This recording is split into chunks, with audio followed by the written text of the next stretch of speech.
Përshëndetje mama, shumë faleminderit që më ndiqni, më keni suportuar dhe më shkruani. Dhe shumë mesazhe që kanë mbërritur janë rreth metaleve të rënda, prandaj doja ta risillja edhe një herë si temë këtë. Shumë njerëz flasin metalet e rënda, por çfarë janë metalet e rënda? Ku gjenden? Si i marrim dhe çfarë shkaktojnë tek ne dhe tek fëmijët tanë? Metalet e rënda janë element toksik, të cilat gjenden kudo rreth nesh, si arseniku, plumbi, mërkuri e të tjerë. Problemi qëndron kur këto grumbullohen në trupin ton ose të fëmijëve të cilët janë në zhvillim e sipër. Nga vijnë këto metale? Nga ushqimi, nga peshqit të cilët kanë shumë mërkur, nga ushqime të super përpunuara dhe me shumë aditiv, nga lodra dhe bojrat të cilat në përbërjen e tyre kanë ngjyra me plumb.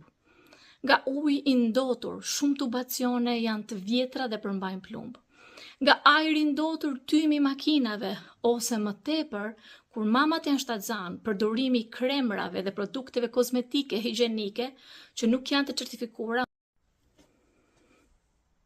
Okej, çfarë japin këto tek fëmijët tanë?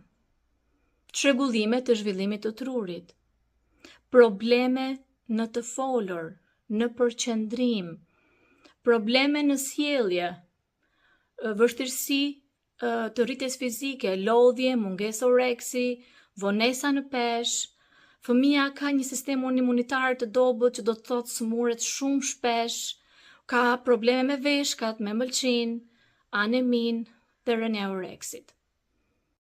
Kam pasur raste në xhipin ku punoj të shikoj disa raste të tilla me nënat që vinë të shqetësuara, duke parë këto simptomat e fëmijës dhe ngatrojnë shpesh me autizmin. Por pasi janë bërë testet e duhura, mjekët e kanë kuptuar dhe rëndësinë e këtyre metaleve të vogla dhe dëmet e mëdha që shkaktojnë te fëmijët. Çfarë mund bëjmë ne si prindër?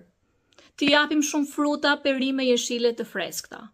Fibra që ndihmojnë trupin ta nxjerrin këto metale toksinet. Të përdorim ujë të pastër të filtruar të sigurt, sepse veshkat janë filtri i trupit. Të shtojmë ushqime me kalcium, me hekur dhe zink, siç është qumshti, veza, mishi dhe perimet jeshile. Sepse kur kemi këto minerale e pengojnë trupin që të thithi metale të këqija. Nëna, dhe më e rëndësishme është që mos ta harrojmë është nëse shikojmë se fëmia jon ka disa simptoma të tilla, duhet të referohemi pediatrit për të bërë analizat e duhura. Nuk ka nevojë për panik, por për ndërgjegjësim, sepse ne kur dim rrezikun, dim si të mbrojmë veten dhe fëmijët tanë. Faleminderit shumë që më dëgjuat dhe më ndoqët, dhe nëse u duket ky informacion që ja